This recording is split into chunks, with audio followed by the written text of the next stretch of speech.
Romanos 16, do versículo 17 ao 20, diz assim: recomendo-lhes, irmãos, que tomem cuidado com aqueles que causam divisões e colocam obstáculos ao ensino que vocês têm recebido.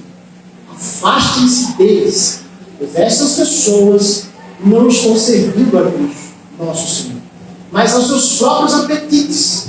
Mediante palavras suaves e bajulação, enganam os corações dos ingênuos. Todos têm ouvido falar da obediência de vocês. Por isso estou muito alegre, mas quero que sejam sábios em relação ao que é bom e sem malícia em relação ao que é mal.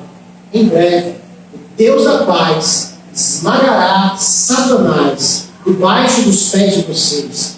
A graça de nosso Senhor Jesus seja com vocês. Deus, nós estamos aqui em tua santa presença para ouvir do Senhor a tua palavra, a tua mensagem. Vamos ler esse texto. Clamamos a ti, Senhor, que a nossa mente, o nosso coração esteja, Senhor, voltado para o que tu tens para nós. Não deixe que nada possa distrair-nos do que o Senhor tem para nós, da mensagem do Senhor para as nossas vidas. Em nome de Jesus. Minha gente, nós estamos chegando então ao final dessa magnífica carta, com certeza a carta a maior de todas, a mais profunda, detalhada das cartas do apóstolo Paulo. E nós passamos praticamente todo esse segundo semestre de 2022 fazendo essa leitura. Começamos no mês de agosto e agora estamos aqui, mês de dezembro, chegando no capítulo 16, que é o último capítulo.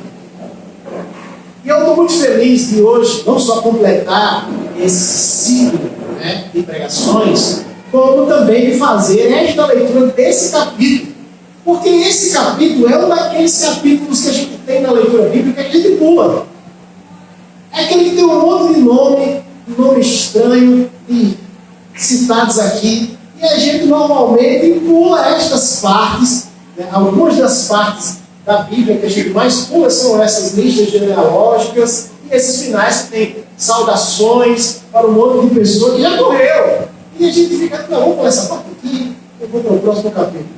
Então essa é uma das partes da Bíblia que a gente faz exatamente isso, e eu quero, nessa oportunidade, mostrar para vocês a riqueza que muitas vezes a gente pula, e a gente não percebe, ou a gente não extrai, não traz para as nossas vidas. Então eu quero olhar com vocês todo esse capítulo, essa conclusão que o apóstolo Paulo faz na sua carta aos Romanos, é a maior de todas as conclusões, e a partir dessa lista de pessoas nós vamos ter aqui grandiosas riquezas para as nossas vidas.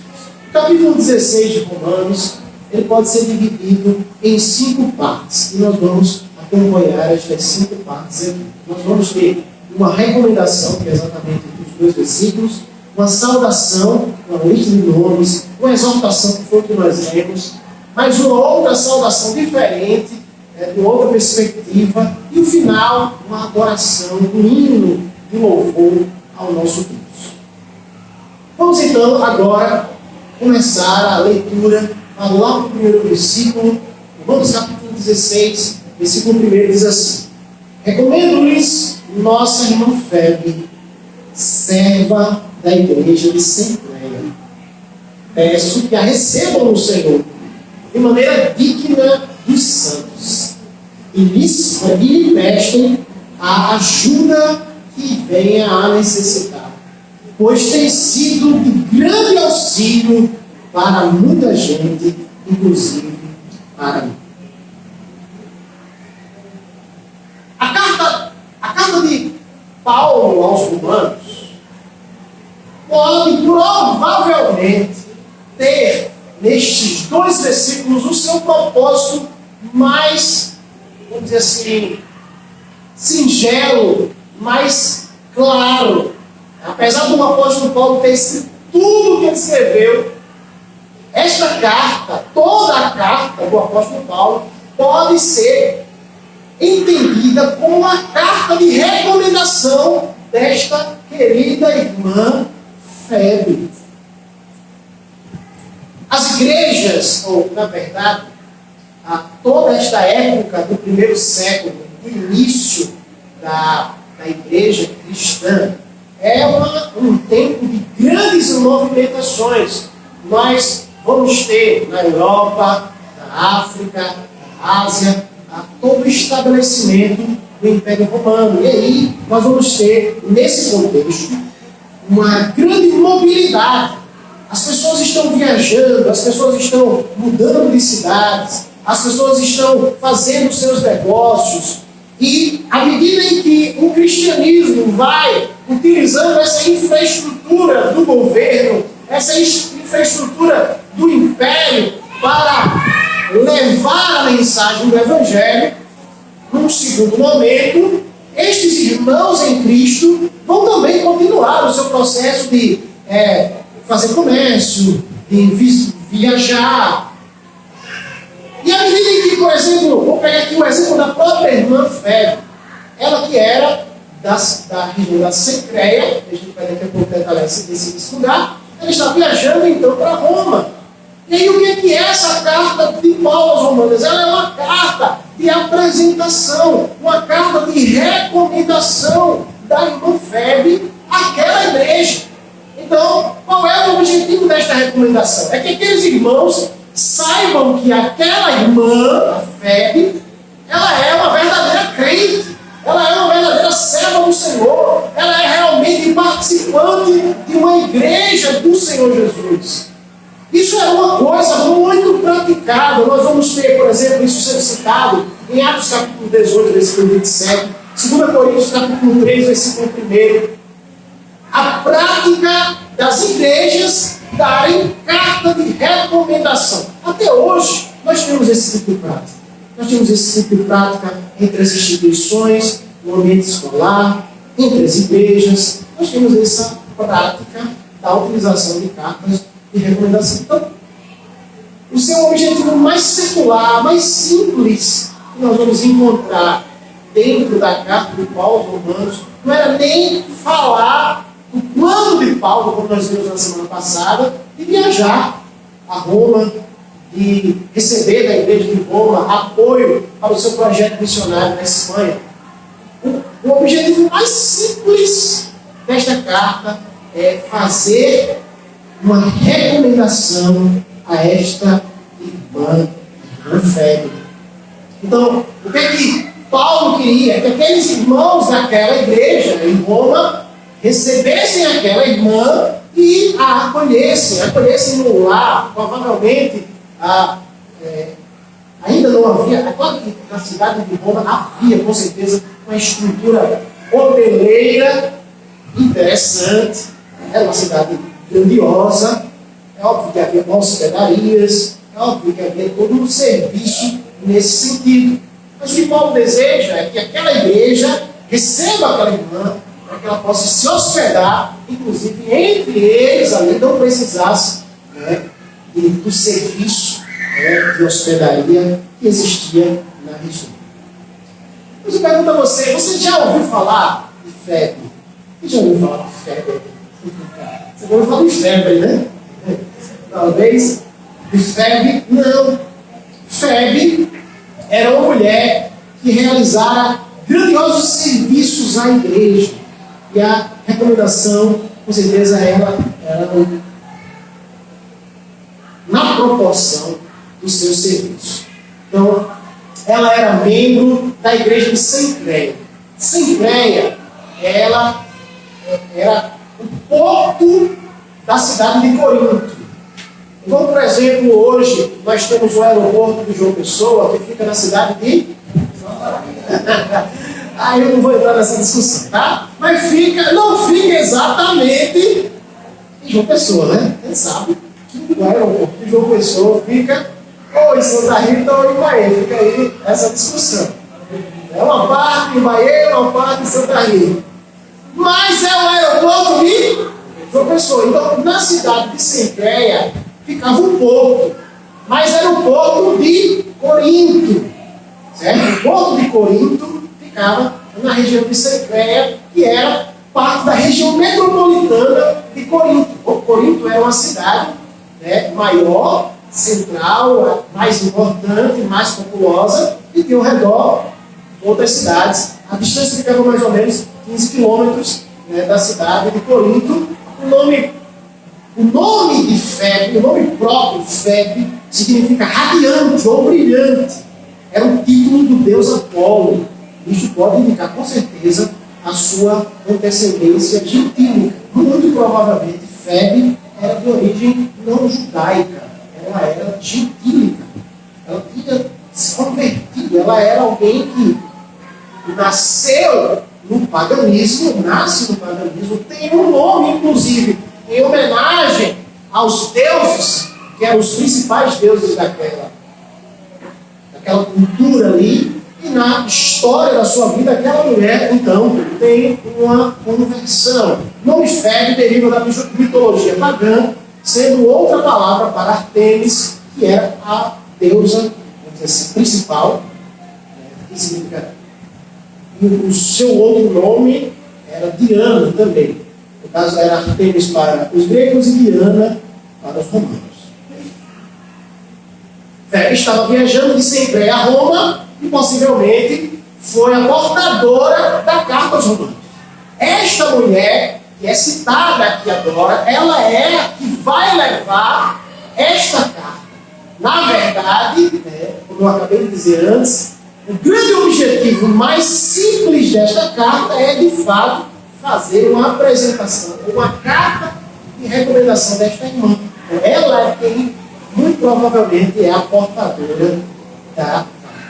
E somente nessa abertura aqui, nós podemos extrair algumas lições importantíssimas. Primeira coisa que eu quero destacar, é óbvio, é claro, é estridente nesse ponto, é a importância do papel das mulheres na igreja. Hoje nós temos uma grandiosa discussão a respeito do papel das mulheres na sociedade, na família, no ambiente de trabalho e também dentro da própria igreja. E quando nós olhamos para esta discussão que vem sendo feita no mundo, de valorização, que coloca essa valorização, com certeza, entre aspas, valorização da mulher, a forma proposta pelo mundo, ela é uma agenda, ela é uma discussão, que muitas vezes, quando entramos nessa arena da discussão, desse papel da mulher dentro da sociedade, praticamente nós entramos perdidos, porque nós estamos debatendo temas e assuntos que é composto pelo mundo. Mas se nós olharmos os fundamentos da nossa fé, da nossa história como igreja, nós vamos perceber que é de verdade no Evangelho, que é na relação com Jesus Cristo, que a mulher tem o seu valor mais excelente, o seu valor mais elevado. É dentro da igreja que a mulher ela é tratada com o maior respeito. Não é em nenhum outro lugar em nossa sociedade, seja na família, seja nos ambientes de trabalho, em qualquer outro, que a mulher é mais respeitada, que a mulher é mais valorizada. E aqui nós temos um exemplo claro, antiquíssimo. Nesta época, a mulher não possuía valor quase nenhum na sociedade. Mas dentro da igreja, nós vamos ver o próprio Jesus Cristo sendo rodeado de mulheres que lhe apoiam, que são por ele exaltadas. Isso não é diferente na história da igreja primitiva registrada no Novo Testamento, e muito menos é diferente durante esses 2000 anos da igreja cristã. Nós vamos encontrar uma diversidade de nomes de mulheres, nomes importantes, nomes conhecidos, mas também nomes anônimos, pessoas que nunca ouvimos falar. Febe era uma dessas mulheres que, apesar de até agora ser desconhecida, ela era importantíssima. Ela era uma servidora da igreja de Cencreia. E quando Paulo usa essa palavra serva, no versículo 1, é a palavra feminina diacono, que é o feminino de diaconos. Você sabe o que é um diácono? Dentro do que nós entendemos como igreja, na organização da igreja, nós batistas entendemos que a igreja tem dois oficiais. O pastor, e lá na Bíblia nós vamos encontrar 3 nomes para pastor. Pastor, presbítero e bispo. São os 3 nomes que formam esse ofício pastoral. Então esse é um dos oficiais da igreja. E o outro oficial da igreja é o diácono. O diácono é outro oficial da igreja. Mas nós podemos entrar na discussão se Febe era ou não uma diaconisa do ponto de vista oficial da igreja. O fato é que a palavra diácono, ela é uma palavra que como está bem traduzida aqui na Nova Versão Internacional, ela significa servo. É alguém que serve, é alguém que está contribuindo, e isso é expresso claramente dentro da vida e da forma como Paulo está falando a respeito dessa mulher. Esta mulher é uma serva da igreja. Ela é uma serva do Senhor. Esta é uma mulher que está exercitada na caridade, na hospitalidade, na disposição que deve caracterizar todo verdadeiro crente. Independente se esta pessoa é ou não um oficial, se é um pastor ou um diácono do ponto de vista oficial. Muitas vezes, em nossa cultura, nós esperamos ser oficializados. Não, o pastor tem que instituir diácono, aí ele vai instituir diácono para que eu possa servir.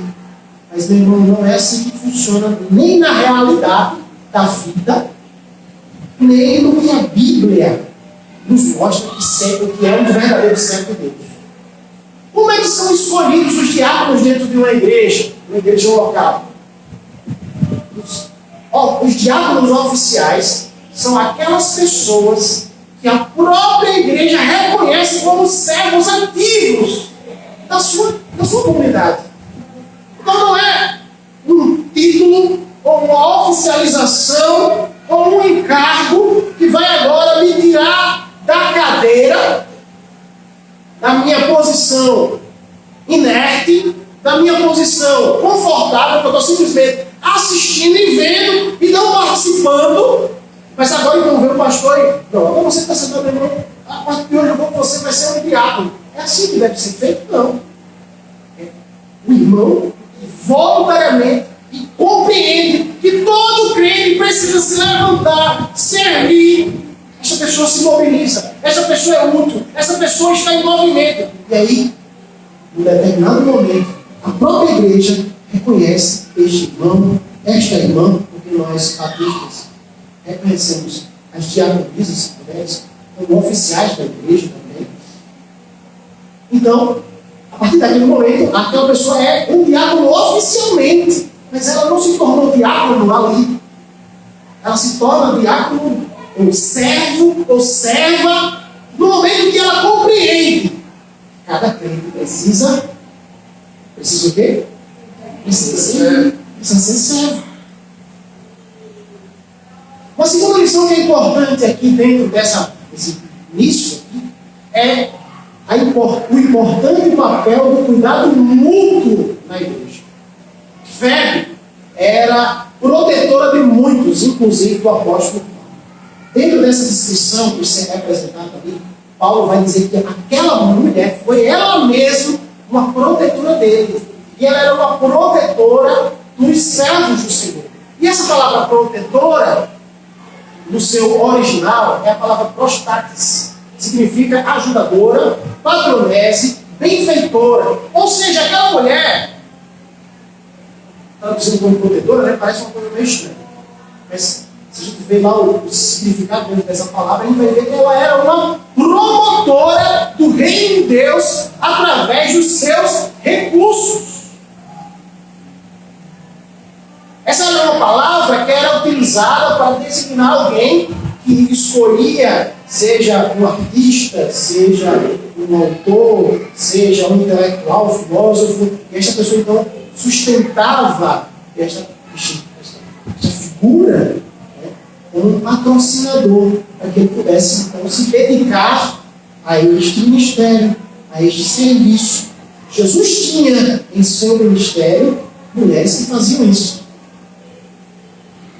Porque a maioria dos discípulos, especialmente os apóstolos, haviam abandonado sua profissão. Não, enquanto Jesus esteve aqui, eles abandonaram durante esses 3 anos e meio a sua profissão. Como é que eles eram sustentados? Através de patrocinadores, através de pessoas que entendiam que elas dispunham seus recursos para que a liderança da igreja, a própria igreja, funcionasse. Então, esta mulher aqui, ela em vários momentos sustentou o ministério de vários servos de Deus e também do apóstolo Paulo. Paulo, então, é sustentado. Febe usou seus recursos não apenas para seu deleite e conforto, obviamente ela podia usufruir, ela tem todo o direito e usou com certeza, mas além disso, ela usou os seus recursos para sustentar e socorrer muitos irmãos. Era uma mulher altruísta, abnegada, desapegada das coisas materiais e apegada às pessoas.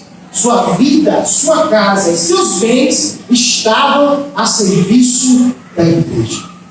Estavam a serviço do reino de Deus. Esta mulher, ela podia, dentro das suas possibilidades, viver uma vida confortável, isolada, segura, tranquila, porque ela tinha os seus recursos, ela tinha todas as suas condições para viver uma vida confortável, mas ela não só se afasta para viver uma vida de riqueza, mas ela, saindo dessa situação, ela se volta para trabalhar na assistência, no apoio. Agora, uma coisa que é muito interessante sobre este ponto é que essa, como também a atitude de ser servo, é algo que é pessoal.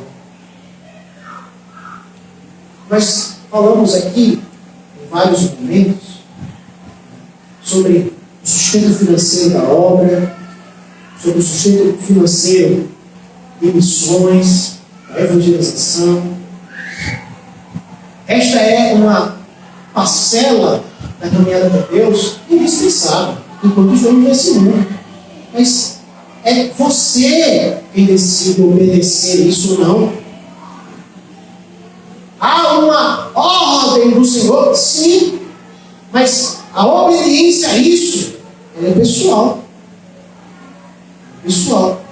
Da mesma forma que nos levantarmos para servir é uma ordem do Senhor para nós, mas também é algo pessoal. Uma terceira coisa que é importante aqui é o importante papel de uma recepção calorosa na igreja.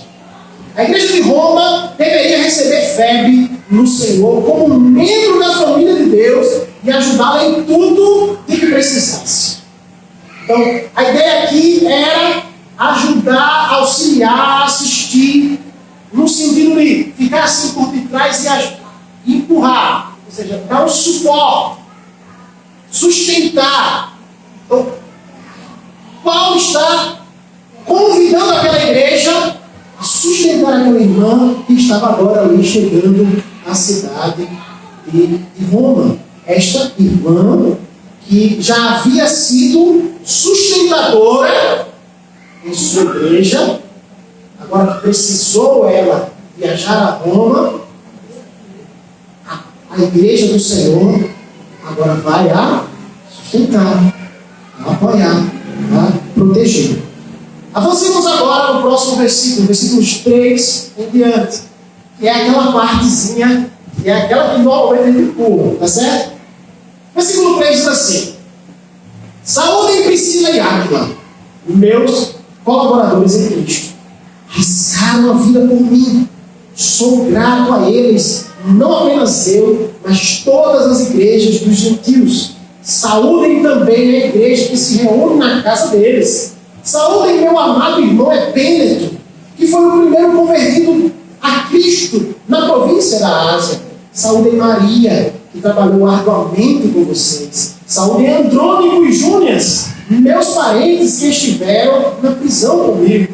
São notáveis entre os apóstolos e estavam em Cristo antes de mim. Saúdem Ampliato, meu amado irmão no Senhor. Saúdem Urbano, nosso cooperador em Cristo, e meu amado irmão Estax. Saúdem a Pérez, aprovado em Cristo. Saúdem os que pertencem à casa de Aristóbulo. Saúdem Herodião, meu parente. Saúdem os da casa de Narciso, que estão no Senhor. Saúdem Trifena e Trifosa, mulheres que trabalham arduamente no Senhor. Saúdem a amada Pérside, outra que trabalhou arduamente no Senhor. Saúdem Rufo, eleito no Senhor, e sua mãe, que tem sido mãe também para mim. Saúdem a Síncrito, Flegonte, Hermes, Pátrobas, Hermas e os irmãos que estão com eles. Saúdem Filólogo, Júlia, Nereu e sua irmã, e também Olimpas e todos os santos que estão com eles. Saúdem uns aos outros com um beijo santo. Todas as igrejas de Cristo enviam-lhes saudações. Eu desejaria arrepiar essa lista. Essa lista. São 26 nomes que estão aqui sendo listados. E a maioria deles não é somente listado, mas Paulo traz uma fala, um elogio, uma apreciação a estas pessoas. Nós vamos encontrar aqui, Paulo nos ensinando sobre relacionamentos, a mim especialmente, ensinando bastante. Outra coisa que eu quero destacar aqui, além desse ponto, dos pontos que estão aqui, é que a grande maioria desses nomes são de origens gentílicas. Nós temos nomes judaicos e gentílicos aqui sendo misturados. Nós vamos perceber, meus irmãos, a Paulo citando a que ele mais cita, é a saudação que ele mais cita nomes da igreja. Apesar de Paulo nunca ter ido a essa igreja, nós vamos perceber que há um conhecimento mútuo entre as diversas igrejas que estavam aceitando a Cristo, as pessoas que estavam aceitando a Cristo, participando da igreja, não só na região da Ásia, que era a região que Paulo estava, aliás, Paulo estava em Corinto, e a região da Itália, que hoje é Itália, que era Roma. Claro que Roma era um lugar onde muitos afluíam, e muitos dos que são citados por Paulo, ele vai conhecer durante as suas viagens missionárias, e nesse determinado momento estão ali em Roma. Por exemplo, Priscila e Áquila, Mas isso nos mostra, irmão, a movimentação, o conhecimento que estas igrejas tinham uns dos outros e como eles partilhavam o dia a dia. Nós tivemos muitas lições aqui. Vamos lá. Primeira coisa, os crentes fazem parte da família de Deus. Esses nomes aqui, não só os nomes, mas a forma como Paulo fala sobre eles, nos mostram a grande característica dessa família espiritual. A igreja é uma família espiritual. A família de Deus tem duas marcas distintas, grandiosas. A gente já citou elas na leitura de Romanos, mas agora Paulo ele escancara com esses nomes aqui. A primeira coisa é a unidade e a segunda coisa é a diversidade. A família de Deus é unida. A família de Deus é diversa. Com respeito à diversidade, podemos notar que na lista de Paulo há homens e mulheres, são homens e mulheres que são citados indistintamente, de maneira salteada. Às vezes, quando cita um casal, cita o nome da mulher primeiro, é o caso de Priscila e Áquila. O outro, Aristóteles, acho que é Aristóteles Júnior, volta, cita o homem primeiro, depois a mulher. Sem nenhum problema. Homens de origem escravo, homens livres, homens, pessoas pobres, ricos, gentios, judeus, mas todos estão em Cristo, e é essa a união com Cristo que fornece a base para a unidade da igreja. A diversidade da igreja pode ser notada pelo gênero, pela classe social e raça. Na igreja de Roma havia homens e mulheres servindo a Deus. Dentre as 26 pessoas saudadas na carta de Paulo, 9 são mulheres. Na igreja de Roma, pobres e ricos, escravos e livres estavam juntos. Na igreja de Roma, judeus e gentios faziam parte da mesma família. Na igreja de Deus, a unidade na diversidade. No que concerne a unidade, precisamos salientar que ela não é feita pelo homem. Ela não é uma unidade que nasce da nossa forçação, da nossa obrigação, mas ela nasce de Deus. Não criamos a unidade da igreja, ela simplesmente existe e é sustentada pelo Senhor. Ao descrever seus amigos, Paulo destaca 4 vezes que eles estão em Cristo, nos versículos 3, 7 e 9.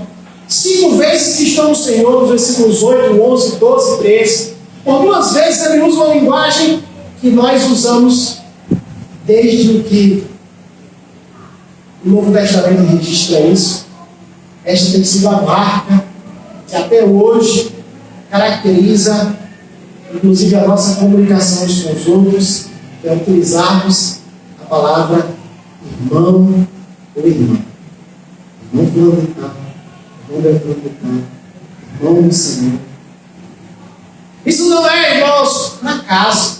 Isso não é uma falsidade. Isso não é uma encenação.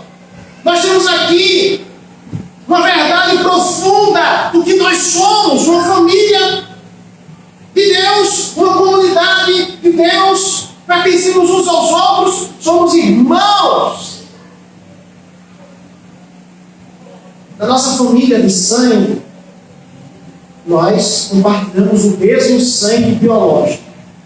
Temos provavelmente, do ponto de vista biológico, onde é uma família que tem origens são biológicas, temos muitas formas de origem, temos a adoção, mas quando é biológico, é o mesmo sangue que faz essa força de unidade.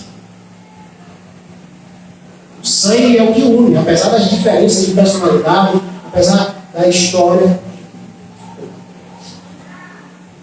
O sangue une. Mas eu quero dizer uma coisa para vocês.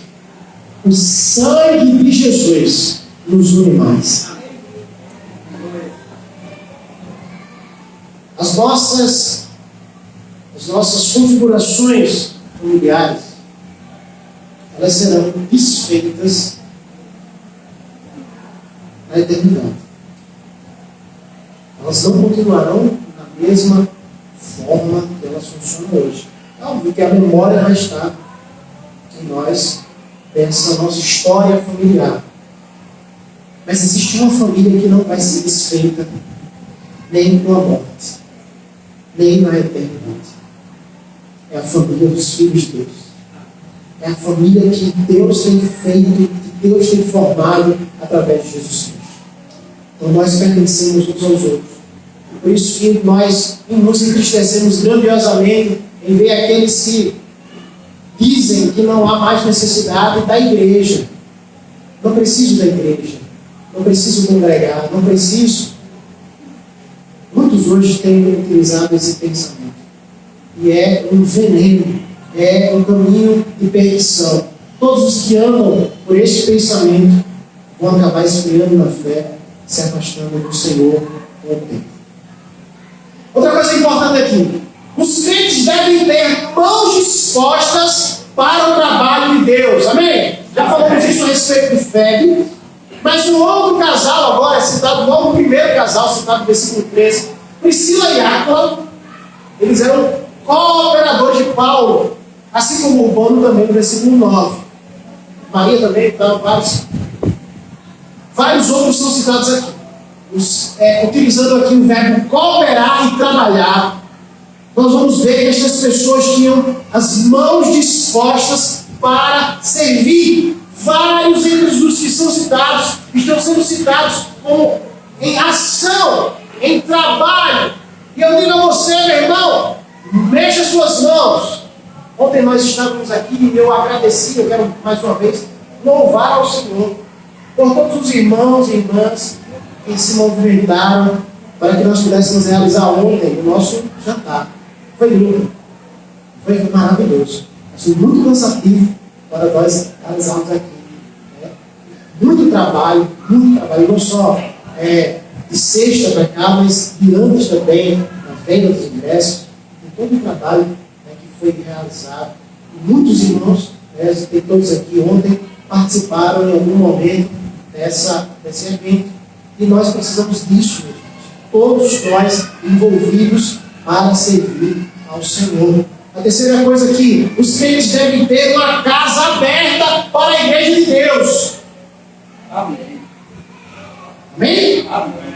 A sua casa aberta para a igreja de Deus. Paulo vai saudar aqui os líderes de 5 grupos em cujas casas a igreja se reunia para adoração. Preste bem atenção aí. A igreja que se reúne na casa de fulano, a igreja que se reúne na casa de ciclano, a igreja que se reúne na casa de Beltrano. Vários são citados aqui, 5 são citados. O destaque, obviamente, é o primeiro, que é o casal Priscila e Áquila. Eles tinham uma vocação missionária, eram, assim como Paulo, fabricantes de tendas, e eles tinham uma mobilidade muito grande. Eles eram comerciantes, então, e através do seu comércio, eles andaram em muitos lugares, e nós vamos encontrar na própria Bíblia eles em lugares diferentes.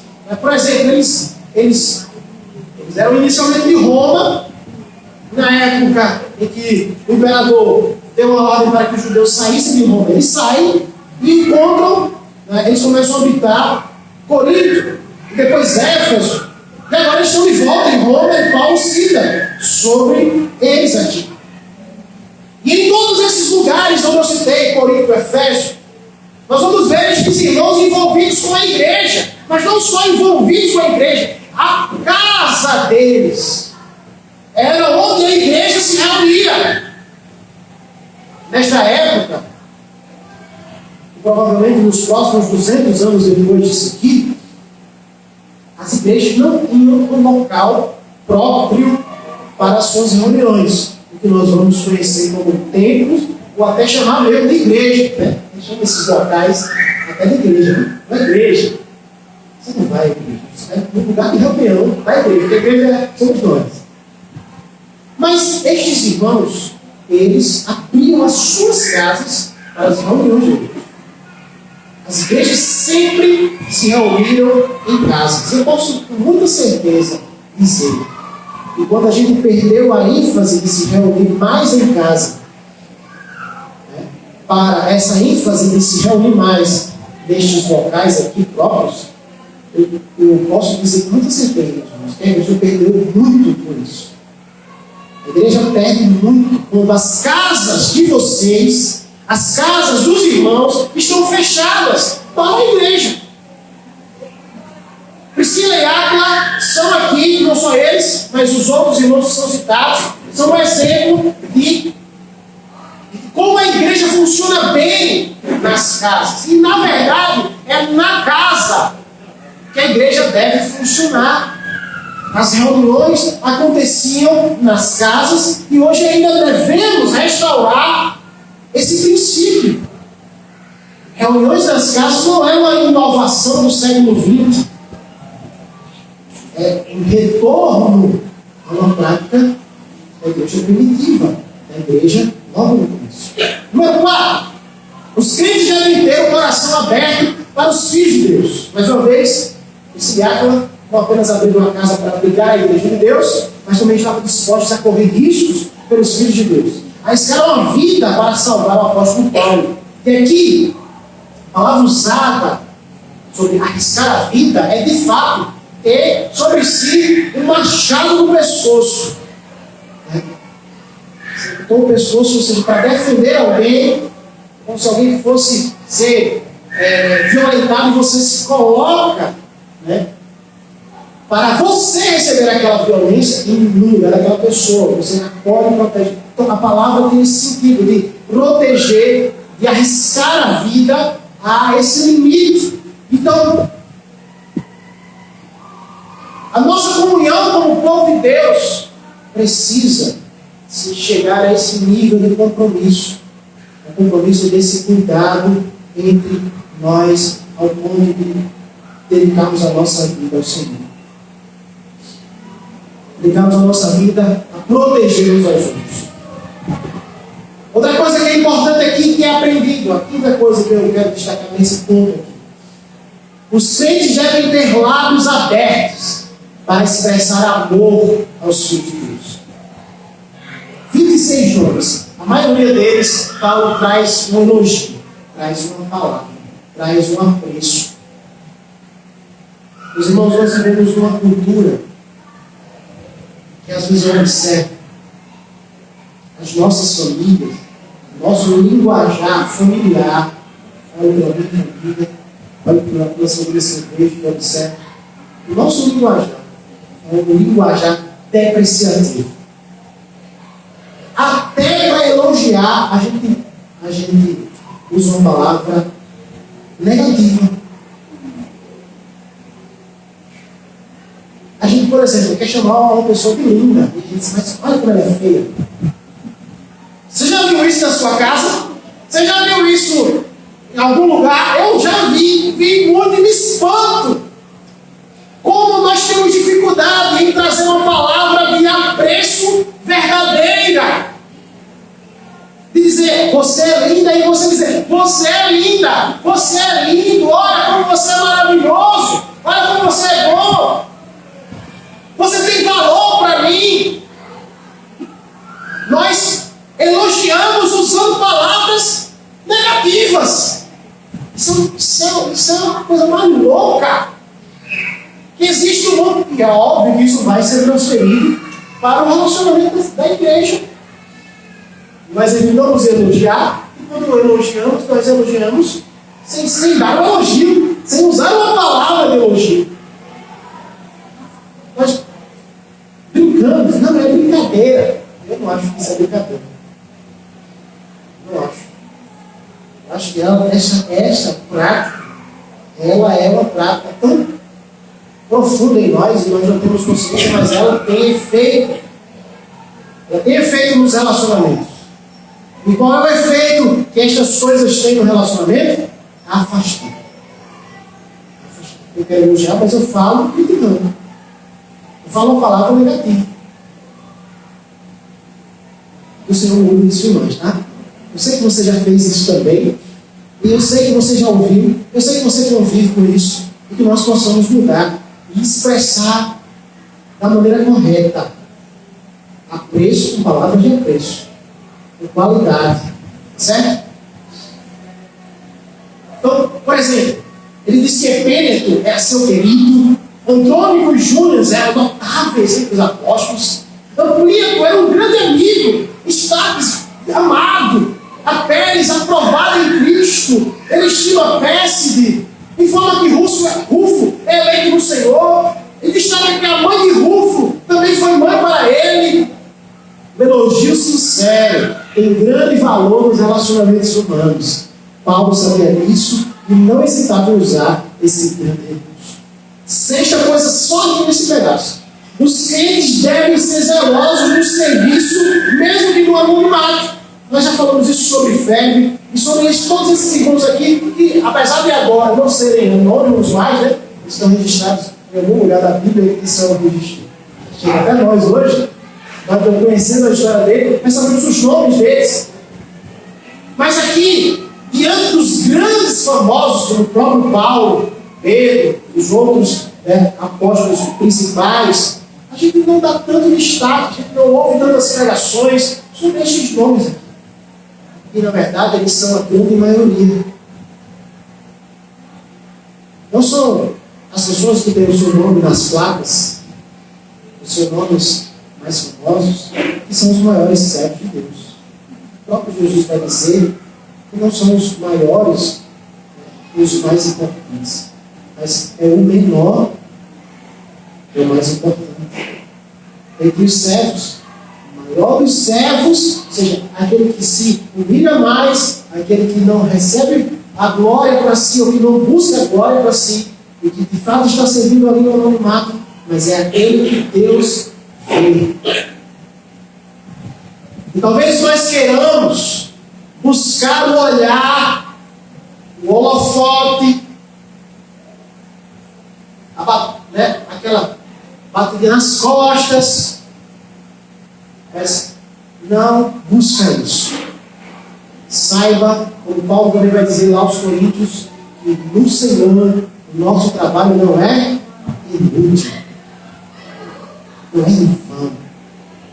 Ele vê, o próprio Jesus vai dizer, se você der um copo d'água ao profeta, você recebe galardão do profeta. Isso significa que Deus observa as menores das atitudes. É aí que nós vamos encontrar os verdadeiros servos de Deus, zelosos do serviço. São aqueles que estão no anonimato. Então são vários que são citados aqui. E aí, fechando aqui nesse ponto, lá no último versículo, nós vamos encontrar uma prática muito interessante. A prática do beijo santo. Ora, meus irmãos, se existe beijo santo, existe beijo que também não é santo, né? Mas, na igreja primitiva, nós vamos encontrar em vários locais, aqui nos evangelhos, em outros pontos aqui das cartas de Paulo, a referência à prática do beijo santo. O que é o beijo santo? O que era praticado o beijo santo? Era, no momento da ceia, os irmãos se beijavam após a ceia, antes da ceia, enfim. E nós, na nossa cultura aqui, de origem, do ponto de vista europeu, latino, do ponto de vista dos povos americanos, temos aqui uma cultura acolhedora também de africanos, ou seja, o brasileiro tem raízes afetuosas muito fortes. Nós gostamos de abraçar, de beijar, e os homens se beijam, né? Se beijam, né? Um beijo santo. As mulheres também se beijam um beijo santo. E independente se beija ou não beija, o fato não é se vai beijando ou beijando. O fato é que Paulo destaca aqui, e ele declara para que haja o beijo santo, mas aqui como um símbolo de acolhimento, de afetuosidade dos relacionamentos da igreja. Às vezes a gente chega aqui na reunião, e aí eu dirigente do vou, aquele momento de abraçar. Tem gente que não sai do lugar, nem que Jesus venha buscar ele. E aquela pessoa fica lá emburrada, parada, esperando. E ele não quer nem que o povo venha abraçar ele, ou ela. Irmão, em nome de Jesus. Eu sei que às vezes nós, apesar das nossas raízes muito afetuosas em nossa cultura, eu já citei aqui, algumas famílias, algumas culturas familiares, são culturas que não têm abraço, que não têm um aperto de mão, que não têm um beijo. E aí você chega aqui na igreja e você não sabe nem como é que faz isso. Né? Você não sabe nem como é que abraça, você não sabe nem como é que se porta num abraço, como é que beija. Eu tenho muita dificuldade desse negócio de beijinho, eu beijo de um lado, beijo do outro. Olha, eu sou terrível nisso. Vai ser raro você viver esse. Eu não gosto desse negócio de beijinho de um lado, beijo do outro. Mas enfim. Isso não quer dizer que eu não posso demonstrar afetuosidade de alguma forma, né? E às vezes a gente fica ali preso. Eu beijando, não sei de qual lado que é essa. Vai que, né? Dá errado. Aí o beijo não dá para beijar.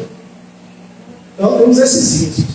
Mas a Bíblia fala aqui a respeito da prática do beijo, exatamente ao nos encontrarmos, seja aqui na reunião, seja no meio da rua, onde for, nós precisamos nos saudar. Meu irmão, olha, sobre esse ponto. Se você me vê na rua e eu não me saudar, é porque eu não lhe vi. A probabilidade de eu não lhe ver, você passando do meu lado assim, é de 70%. É grande, minha gente. Porque, olha, esses óculos aqui, eles não são de decoração. Eles estão aqui porque eles são aqui para justamente compensar uma deficiência. Então, se eu não lhe ver, não, pastor, é muito chato no meio da rua, ele não fala comigo. Toda vez que ele me vê, não é porque eu não lhe vi, meu irmão. Se eu lhe ver, eu vou falar com você. E se você me ver primeiro, a chance de você me ver primeiro do que eu me ver, olha, é 9 em 10. Aumentou. Então, por favor, fale comigo logo. Eu vou falar com você também, tá certo? Tá bom? E nós precisamos ser assim. Nos encontrarmos, nos saudarmos, demonstrar o afeto, o carinho, a saudade. Porque assim, meu Deus, eu me lembro da experiência, na minha adolescência, uma das experiências que mais me marcou a respeito dessa afetuosidade. Foi a oportunidade que eu tive de viajar para o sertão e fazer um projeto missionário lá na igreja de Nova Olinda. O que foi uma das coisas que me marcou lá foi exatamente isso. Eu não conhecia ninguém lá, mas todos eram irmãos em Cristo. E todos nós fomos muito bem recebidos lá. Todos falavam, nos abraçavam. A menina tinha vontade de ficar com a gente no finalzinho da tarde, a gente fazia o próprio projeto, a evangelização, no finalzinho da tarde, a gente se reunia, conversava, sorria. Parecia que a gente se conhecia de anos e anos. E eu vejo que, e aí, essas foram as experiências que me marcou, mas em vários outros momentos eu já tive essa experiência com irmãos em Cristo que eu nunca vi. Que eu encontro em algum evento ou em algum lugar, a gente começa a conversar e se apresenta um irmão em Cristo com outro, e aí depois que a gente se apresenta que é crente, descobriu que é crente, o negócio fica melhor, né? Quem já teve essa experiência assim? Eu uma pessoa não crente, não conhecida.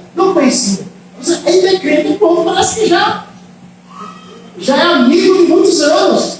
E isso é lindo, isso é que Deus quer que nós vivamos. Vamos seguir, versículo 17, que é o versículo que eu pensei. Deixa eu olhar aqui. Está tranquilo.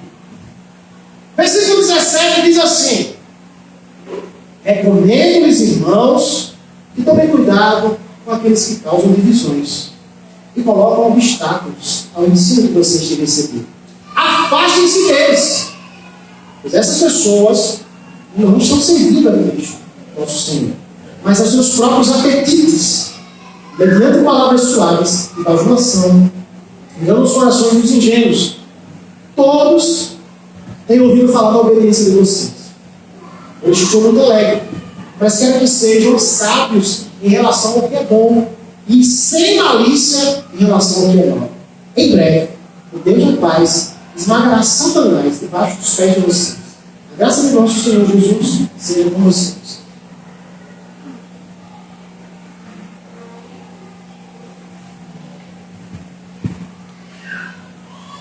Eu não estou falando desse finalmente aqui que Paulo está dando.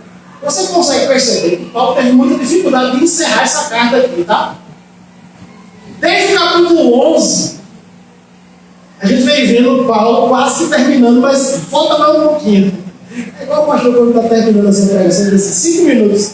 Aí, você sabe que 5 minutos, irmão, aí você vai dar meia hora ainda do pastor pregar e falar. Então, Paulo, a primeira vez que ele quis terminar a carta, foi lá no capítulo 11. Aí já estamos aqui no capítulo 16, já é pelo menos a quarta, quinta vez que Paulo faz quase que um finalzinho, mas aqui ele volta a trazer, no meio desta saudação final, mais uma exortação, mais uma palavra de atenção para nós crentes e para aquela igreja e para nós hoje. Algumas lições que eu quero destacar aqui. Primeira coisa, os crentes precisam ter discernimento espiritual. Amém? Por quê? Paulo aqui nesse momento em que ele está fazendo essa lista de irmãos tão queridos, irmãos tão atuantes, irmãos tão fiéis, pessoas que de fato tinham um histórico de serviço ao Senhor. É como se ele agora viesse à sua mente outras pessoas que também provavelmente estavam ali no meio daquela igreja, ou se não estivesse ali em Roma, ele já tinha encontrado no meio de várias outras comunidades pessoas que eram falsas, pessoas que eram falsos crentes, pessoas que se infiltravam no meio das reuniões, mas o seu propósito era dividir, era formar o meu grupinho. Meus irmãos, é óbvio que numa reunião de pessoas, nós vamos encontrar desavenças. A gente vai fazer um evento como esse aqui, a gente vai fazer aqui, fazer só fazer essa decoração, teve bem pouquinho confusão. E fala no bom sentido. De dizer onde é que vai ser, o que é que vai ser. Ou seja, na comunicação entre pessoas, nós temos esses momentos que a gente precisa pontuar as coisas, compreender, dar sugestões, dizer, olha, não é por aí. Isso aqui é um nível de discussão saudável, até mesmo aceitável e esperado em qualquer relacionamento. Não é que a gente concorda, a gente está unido, a gente simplesmente é um silêncio, não há nenhuma ideia, não há nenhuma inovação, não há nenhuma questão. Não é verdade. Todo mundo só balança a cabeça vinculada a Cristo. Não é assim a unidade do corpo de Cristo. Mas existe um outro nível de divisão, de discussão, que Paulo observa aqui agora. E o que é que ele diz? São pessoas que são falsos mestres. São pessoas que têm uma mensagem contra o Evangelho, uma mensagem que vai lá na raiz do Evangelho e traz outro fundamento. Quem eram esses falsos mestres? Ele não vai necessariamente aqui falar de um ou outro grupo de uma maneira genérica. Podiam ser pessoas que são legalistas, religiosos, pessoas que são libertinos, pessoas de várias correntes, das diversas que existiam e que foram vários ismos do ponto de vista religioso, que sempre existiu na história da igreja, que sempre existiu na época mesmo aí de Paulo, homens e mulheres que levantavam questões de fé, que buscavam afastar as pessoas de Cristo, que levavam as pessoas para longe do Senhor. E o que é que Paulo diz que deve ser feito com esse tipo de pessoa? Duas coisas. Identifique essas pessoas. Você precisa identificar quem são as pessoas que causam divisão. Elas estão afastando o que elas dizem, o que elas fazem, o que elas promovem, afastam as pessoas de Cristo, mesmo dentro da igreja. E a segunda coisa que Paulo diz, afaste-se dessas pessoas. Parece uma coisa muito extrema, mas Paulo está fazendo isso porque há algo preciosíssimo demais, que é a verdade do Evangelho. E muitas vezes, meu irmão, eu conheço várias pessoas que se afastaram de Cristo por causa de falsos ensinos. As pessoas preferem aderir a uma liderança, aderir a uma personalidade carismática, do que permanecer fiel ao Evangelho. Parece tão abstrato, parece tão distante, parece, né? Não, mas eu sou do grupo fulano de tal. Devemos ter muito cuidado com esse tipo de pessoa. E ele vai, Paulo, aqui mostrar uma característica desse tipo de falso mestre. Está ali presente, e ainda está presente ainda. Sabe qual é? É que esse veneno do engano vem disfarçado com simpatia. Não quer dizer que toda pessoa simpática ela é uma pessoa ruim. especialmente a nossa cultura brasileira, ela é uma cultura que valoriza muito a simpatia. Uma pessoa simpática, uma pessoa que sabe falar, uma pessoa que toma a frente, muitas vezes da fala, ela vai ser, na maioria dos nossos grupos, aqui no nosso país, são pessoas que vão ser colocadas como liderança rapidinho. Quando liderança tem a ver com caráter. E nós temos muita dificuldade em observar o caráter de alguém simpático. Porque muito simpático, a gente ganha, essa pessoa consegue ganhar-nos em 5 minutos. Uma conversa boa, conversa animada, conversa bonita, mas o caráter é um caráter reprovado.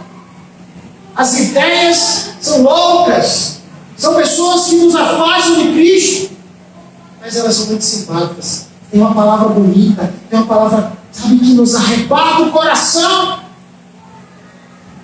Misericórdia. Misericórdia, misericórdia.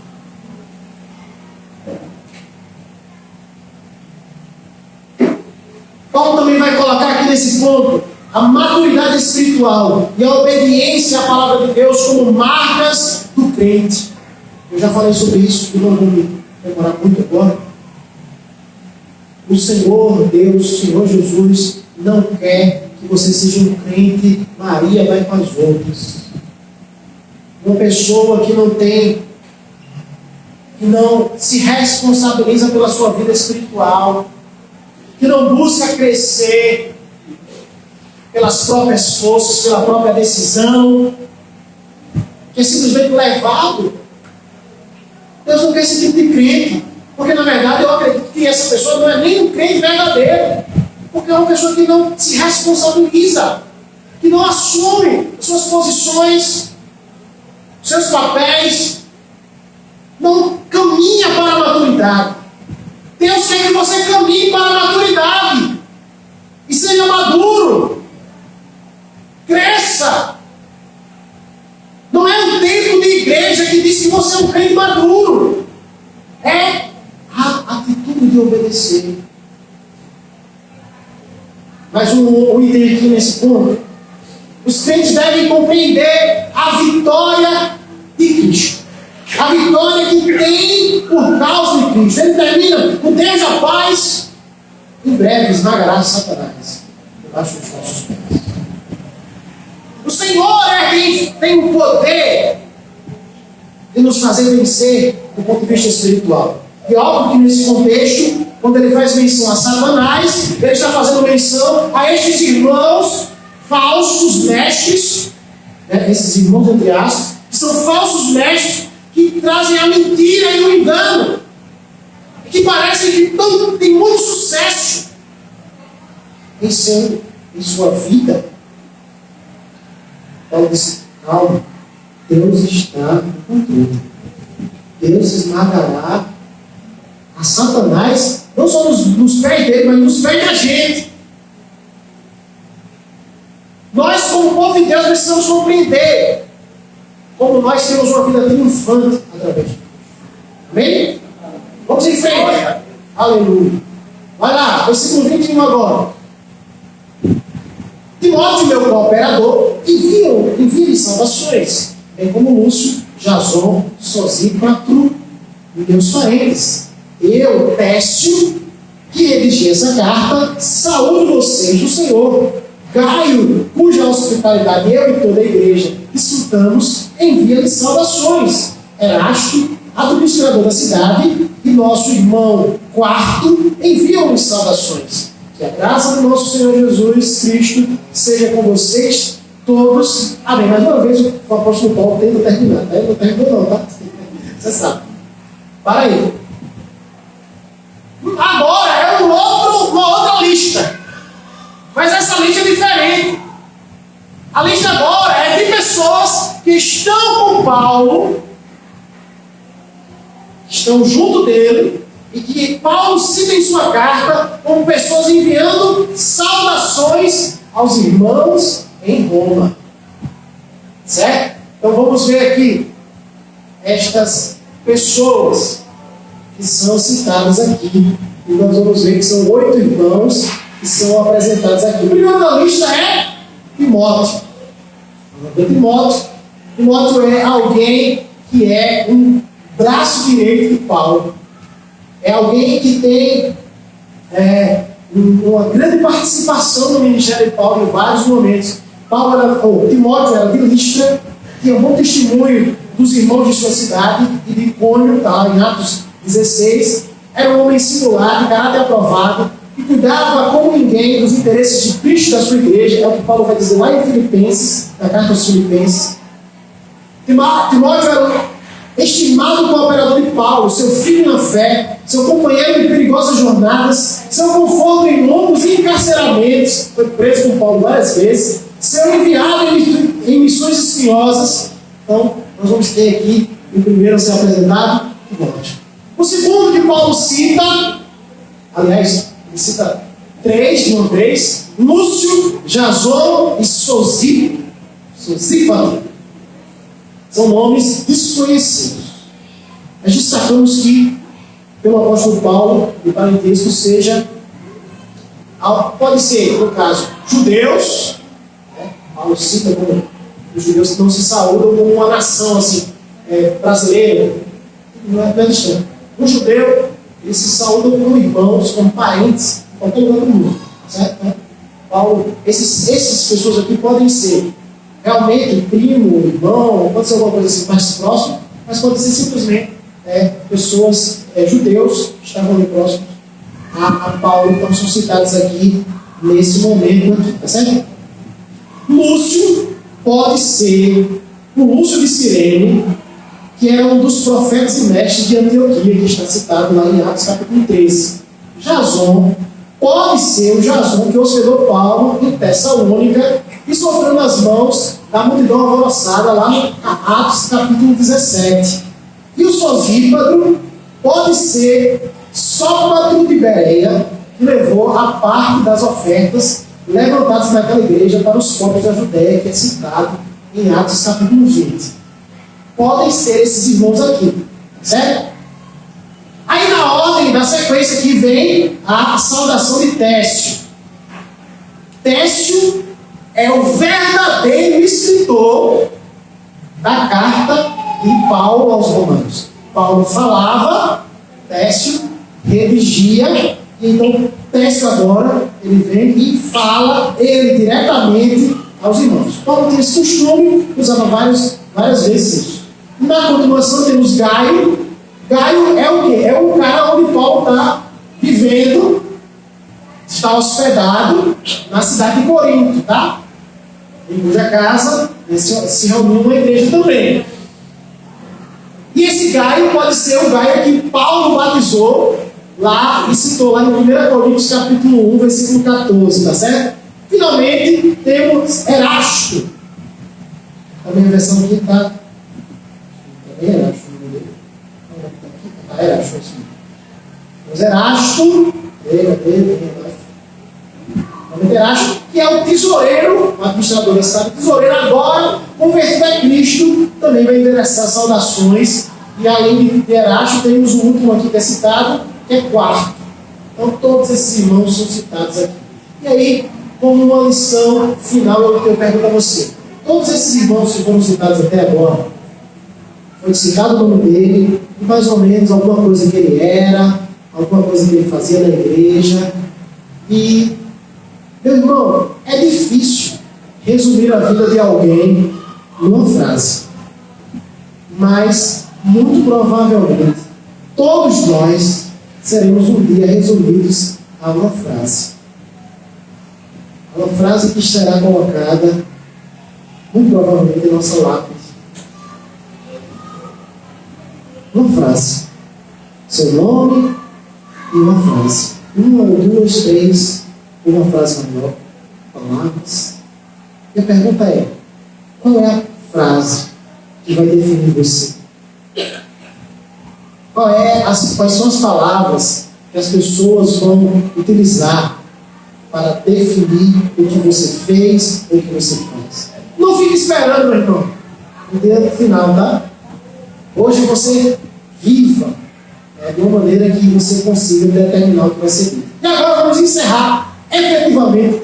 Paulo também vai efetivamente encerrar essa carta, agora dizendo no versículo 25. Ora, aquele que tem poder para confirmar-nos pelo meu evangelho e pela proclamação de Jesus Cristo, de acordo com a revelação do mistério oculto nos tempos passados, mas agora revelado e dado a conhecer pelas Escrituras proféticas, por ordem do Deus eterno, para que todas as nações venham a crer nele e a obedecer. O único Deus sábio seja dada glória para todos sempre, por meio de Jesus Cristo. Amém! Amém! Aleluia! Glória! Eu não tenho uma pregação não, tá? Paulo já tinha ensaiado terminar essa carta já várias vezes, mas agora ele encerra. E ele encerra com uma declaração, um louvor ao Senhor, uma bênção, né, ao nosso Deus, uma exultação ao Senhor. Essa é a mais longa doxologia de Paulo, usada em suas cartas, e ele louva ao Senhor. Algumas coisas precisam ser ditas aqui. Primeiro, Paulo exalta a Deus pelo seu poder. Aquele que nos salva, aquele que nos elegeu, que nos chamou, que nos justificou, ele é poderoso para confirmar-nos. Ele que nos sustenta. E é Deus, pelo seu poder, que nos vai levar até o fim. A segurança da salvação, meus irmãos, não está baseada na nossa fé, somente na obediência humana. Está baseada no poder de Deus. Está baseada no braço do Senhor. Se o Evangelho é o poder de Deus para salvar, ele também é o poder de Deus para confirmar. Aleluia. Segunda lição. Paulo exalta Jesus Cristo como conteúdo do Evangelho. O Evangelho de Paulo tem como conteúdo a pessoa e a obra de Jesus Cristo. Jesus Cristo, ele é a oferta perfeita e eficaz pelos pecados, tanto dos judeus como dos gentios, para formar a igreja. Esse foi um mistério guardado em silêncio nos tempos antigos. Mas agora, esse segredo de Deus foi revelado, e é essencialmente o próprio Jesus Cristo em sua plenitude. O grande segredo de Deus foi revelado. Jesus. E agora, esse segredo, que era segredo, está agora sendo proclamado, para que as nações possam então vir ao Senhor e obedecer. Terceira coisa, eu acho que muito, ele exalta as Escrituras. A base de tudo que Paulo tinha pregado são as Escrituras proféticas. O que nos revela Jesus, essas são as Escrituras proféticas. É óbvio que nós podemos ter experiências pessoais com Cristo, sim, desde que elas estejam em consonância com as Escrituras, certo? Paulo não esquece as Escrituras aqui. E por último, de fato agora, Paulo exalta Deus por sua sabedoria. Tudo que foi proclamado, inclusive ele fez essa referência no final do capítulo 11. Tudo que foi dito sobre o Evangelho exalta a sabedoria de Deus. Não há ninguém tão sábio. Não há ninguém que foi o seu conselheiro. Não há ninguém que deu ajuda ou apoiou. Deus é merecedor de toda a glória, de toda a honra, pelos séculos dos séculos, porque Ele planejou, Ele executou e Ele proclama a sua obra. Desde os tempos eternos Ele planejou. Em Cristo Ele executou a nossa salvação e hoje está proclamando e chamando homens e mulheres para usufruir da sua salvação através do Espírito. Que Deus possa guardar toda essa mensagem, não só desse capítulo 16, mas tudo que nós aprendemos em Romanos em nossos corações. Pai, em nome de Jesus, eu quero louvar a Ti. E hoje chegarmos ao final dessa leitura de Romanos. Passamos esses 16 capítulos, passamos praticamente todo esse semestre lendo extraindo, deleitando-nos em tua palavra. Eu quero te louvar, Senhor. Exaltar o teu santo nome, porque o Senhor nos fez teu povo através de Jesus Cristo. O Senhor revelou a nós o teu amor através de Jesus Cristo. O Senhor nos dá o privilégio de servirmos a ti, Senhor. Isso é maravilhoso. Isso é tremendo. É por essa verdade que hoje nós queremos nos levantar com alegria para dar ação de graças ao Senhor, para servir ao Senhor com as nossas vidas. Eu quero, Senhor, pedir a tua bênção sobre nós.